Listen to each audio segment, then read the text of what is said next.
Hello friend. आज की इस वीडियो में हम नॉन कोलिसिव ओलिगोपोली का कोऑर्डिनेट मॉडल के बारे में डिस्कस करने वाले हैं। कोऑर्डिनेट मॉडल जो कि है 1838 में आया था। इस मॉडल की अजम्पशंस क्या हैं, हम पहले वो देख लेते हैं। इसमें क्या होगा कि एग्जैक्टली टू फर्म्स होंगी जो मार्केट में होमोजीनियस प्रोडक्ट को जो कि प्रोडक्शन कर रही होंगी और उन्हें सेल कर रही होंगी। ठीक है, उनका जो कि है आइडेंटिकल प्रोडक्ट होगा और आइडेंटिकल ही उसकी कॉस्ट होगी। जीरो कॉस्ट ऑफ प्रोडक्शन होगी, डाउनवर्ड स्लोप डिमांड कर्व होगी।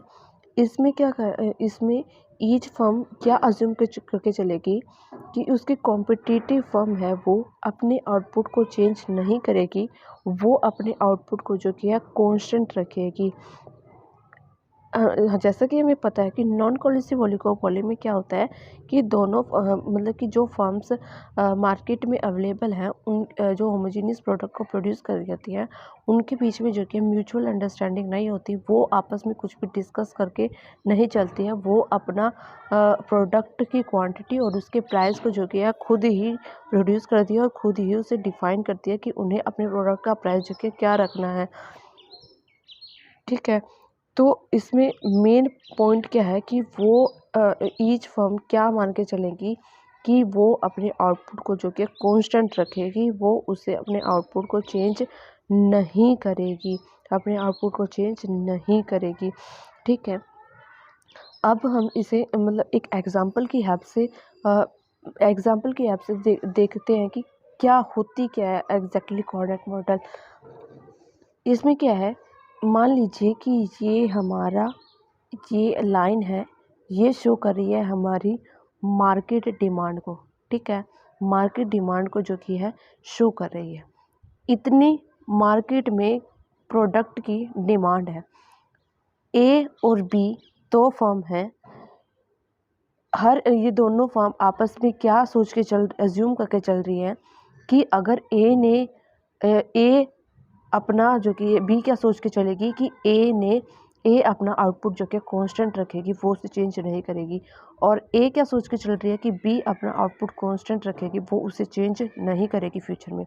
अब ए मार्केट में आई जो कि होमोजीनियस प्रोडक्ट को प्रोड्यूस कर रही है। ठीक है, अब ए ने प्रोडक्शन की एक्टिविटी स्टार्ट की जो मार्केट की टोटल डिमांड थी। उसने मान लीजिए कि इतना हिस्सा जो कि है मार्केट डिमांड का प्रोड्यूस कर लिया ए ने। अब बी मार्केट में आई, बी ने देखा कि ए ने मार्केट डिमांड का इतना हिस्सा जो कि है प्रोड्यूस कर लिया। अब बी अपनी प्रोडक्शन एक्टिविटी स्टार्ट कर लेती है। अब बी क्या करती है कि अपनी प्रोडक्शन एक्टिविटी है जो कि है स्टार्ट कर देती है। बी ने मान लीजिए इतना हिस्सा जो कि है मार्केट डिमांड का इतना हिस्सा प्रोड्यूस किया।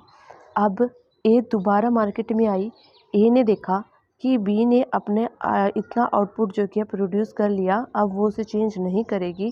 अपने आउटपुट को वो ए एज्यूम करके चलती है कि वो अपने आउटपुट को चेंज नहीं करेगी, वो कांस्टेंट रखेगी। ऐसा हमने क्या बोला था कि वो अज्यूम करके चल देती है, लेकिन ऐसा हालांकि नहीं हो रहा होता है। ए क्या करती है, जो बीच वाला हिस्सा बच चुका है उसका हाफ पार्ट जो कि है प्रोडक्शन कर लेती है। हाफ पार्ट क्या कर लेती है, प्रोडक्शन कर लेती है। अब बी क्या करती है, बी दोबारा मार्केट में आई। बी ने सोचा कि ए ने अपना इतना हिस्सा और जो कि है आउटपुट प्रोड्यूस कर लिया है, तो अब वो उसे चेंज नहीं करेगी। अब वो जो कि है उसे कांस्टेंट ही रखेगी, अब वो उसे चेंज नहीं करेगी। तो बी क्या करेगी, जो दूसरा हिस्सा होता है उसे उसकी प्रोडक्शन स्टार्ट कर देती है और इस तरह ये प्रोसेस जो कि कॉन्टीन्यूसली चलती रहती है। आई होप आपको समझ में आ गया कि एग्जैक्टली कोऑर्डिनेट मॉडल क्या कहता है। ठीक है, अब ये तो हमने देख लिया। अब ए ए ए अपनी प्रोडक्शन का एंड कहाँ पर करेगी, वो कहीं ना कहीं तो अपने प्रोडक्शन की एक्टिविटी को कहीं ना कहीं तो स्टॉप करेगी। अब ए कितना प्रोड्यूस करेगी, ए प्रोडक्शन अपनी एक्टिविटी मैक्सिमम कहाँ तक करेगी, जहाँ पर टी आर मैक्सिमम होगा, यानी कि टोटल रेवेन्यू जो कि है ए फर्म का जहाँ तक मैक्सिमम होगा वो वहाँ तक प्रोड्यूस करेगी। हमें पता है कि टी आर मैक्सिमम कहाँ पर होता है, जहाँ पर एम आर ज़ीरो होता है। और एम आर यानी कि मार्जिनल रेवेन्यू ज़ीरो कहाँ पर होता है, जहाँ पर इलास्टिसिटी ऑफ डिमांड जो कि है इज़ इक्वल टू आई के इक्वल होती है। अब हमने इसमें क्या देखा था, बेसिकली जो ए हमारी फर्म है वो मार्केट का जो मार्केट डिमांड है उसकी हाफ जो कि है प्रोडक्शन एक्टिविटी है को जो कि है फुलफ़िल करेगी। यानी कि ये हमारी जो कि है कितनी प्रोडक्शन करेगी, ए कितना करेगी, टोटल जो हमारी डिमांड है उसकी हाफ प्रोडक्शन करेगी और बचा हुआ जो हाफ मार्केट डिमांड है उसे जो कि है बी फर्म करेगी, बी प्रोड्यूस करेगी, ऐसा वो अज्यूम करके चलते हैं। ठीक है।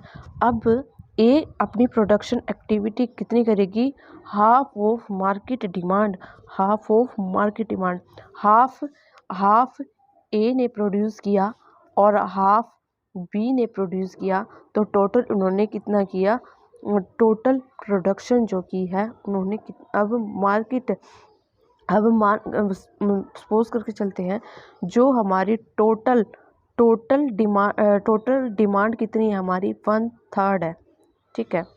अब दोनों ने क्या किया, हाफ इसने प्रोड्यूस किया, हाफ इसने प्रोड्यूस किया, अब दोनों ने मिलकर कितना प्रोड्यूस किया, मान लीजिए 1/3 प्लस 1/3 इज इक्वल टू 2/3, यानी कि दोनों ने मिलकर कितना किया, 2/3 ऑफ मार्केट डिमांड का प्रोडक्शन जो कि है उन्होंने किया। हमने देखा था इंडिविजुअल फर्म ने कितना किया, 1/3, यानी कि 1 इसका फॉर्मूला क्या है, 1/n+1, 1/n+1। ठीक है। और इंडस्ट्रियल आउटपुट उन्होंने कितना प्रोड्यूस किया, दोनों ने n/n+1। ठीक है। आई होप आपको समझ में आ गया होगा कि किस तरीके से जो कि है कोऑर्डिनेट मॉडल जो कि है कोऑर्डिनेट मॉडल क्या डिफाइन करता है। ठीक है। अब इसकी एक समरी देख लेते हैं कि एग्जैक्टली हमने क्या क्या पढ़ा इसमें कोऑर्डिनेट मॉडल में। Original model with coordinate explain two firms को एक्सप्लेन करता है, ये हमने देखा। Each firm assuming constant output, हमने देखा था, हमने बताया था कि वो क्या एज्यूम करके चलते हैं कि वो अपना आउटपुट को जो कि है कांस्टेंट रखेंगे, अदर विल प्रोड्यूस, और दूसरा क्या होगा, प्रोड्यूस करेगा। अपने पास्ट एक्सपीरियंस से कुछ भी लर्न नहीं करते हैं, ये भी हो गया हमारा। ईच फर्म क्या प्रोड्यूस करती है, 1/2 ऑफ जनरल n+1 को। ठीक है। टोटल इंडस्ट्रियल कितना प्रोड्यूस करेंगे वो कोऑर्डिनेट मॉडल का यूज़ करके 2/3, दोनों मिलकर कितना प्रोड्यूस करेंगे, 2/3। Identical demand and product, identical demand होती है और उसका प्रोडक्ट होता है। Each firm profit maximum but not industrial, यानी कि उनका खुद का प्रॉफिट जो तो है मैक्सिमम हो रहा है, लेकिन इंडस्ट्री का प्रॉफिट जो कि मैक्सिमम नहीं हो रहा है। इसमें क्या है, प्राइस लेवल क्या होता है, मोनोपोली से लो होता है। मोनोपोली मार्केट में हमने देखा था कि मोनोपोली, हम जानते हैं कि मोनोपोली मार्केट कौन सी होती है, जहाँ पर एग्जैक्टली वन सेलर होता है जो कि एक मार्केट पर अकेला ही राज कर रहा होता है। तो उससे क्या होगा, उसमें क्या करते हैं, मोनोपोली में बेसिकली ज़्यादा रेट होता है प्रोडक्ट का, क्योंकि उसमें एक ही सेलर होता है जो कि प्रोडक्ट को प्रोड्यूस कर रहा होता है। तो वो ऑब्वियसली ही बात है कि वो अपने प्रोडक्ट का प्राइस जो कि हाई रखेगा, तो उससे क्या होगा, कम होगा हमारे कोऑर्डिनेट मॉडल के अकॉर्डिंग प्रोडक्ट का प्राइस, और परफेक्ट कॉम्पिटिटिव से हाई होगा। परफेक्ट में क्या था कि दोनों सभी मिलजुल कर अपने प्रोडक्ट का प्राइस जो कि डिफाइन करते हैं, तो ऑब्वियसली बात है उससे तो हाई ही होगा, क्योंकि इसमें बहुत सारी मार्केट्स म्यूचुअल अंडरस्टैंडिंग से अपने प्रोडक्ट का प्राइस जो कि डिफाइन करती हैं, कंपटीशन नहीं होता। ठीक है। आउटपुट हायर देन मोनोपोली, एक ही सेलर है तो ऑब्वियसली बात है कि एक ही सेलर होगा तो कम प्रोड्यूस कर पाएगा। अगर दो होंगे तो उनका आउटपुट जो कि है मतलब एक तो कम ही प्रोड्यूस करेगा, अगर दो मिल जाएंगे तो ऑब्वियसली बात है वो हाई प्रोडक्शन जो कि है करेगा।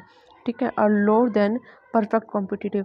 परफेक्ट कॉम्पिटिशन में हमने देखा था कि बहुत सारी फर्म्स होती है जो कि प्रोडक्शन एक्टिविटी को फुलफिल कर रही होती है। अब हमें पता है कि एक फर्म होगी वो कम प्रोड्यूस करेगी, अगर 2 होगी तो वो उससे थोड़ा ज़्यादा करेगी, अगर 3 या उससे ज़्यादा होंगी तो वो और ज़्यादा प्रोडक्शन एक्टिविटीज़ को जो कि है फुलफिल करेंगी। ठीक है, अब ये क्या है, model is closed, number of firm assume in first period remaining the same thought out the process. First में क्या करके चलती है वो मतलब कि सेम ही करके सोच के चलती है, और फिर क्या करती हैं, cost less production each firm face some demand कर को जो कि है वो फेस करती है, क्योंकि प्रोडक्शन की जो प्रोडक्ट डिमांड है जो कि है वो इंक्रीज़ होती रहती है। ठीक है, द मॉडल डज नॉट से how long the process would be, यानी कि ये मॉडल ये डिफाइन नहीं करता कि ये प्रोसेस जो कि कितने लंबे समय तक जो कि चलने वाली है।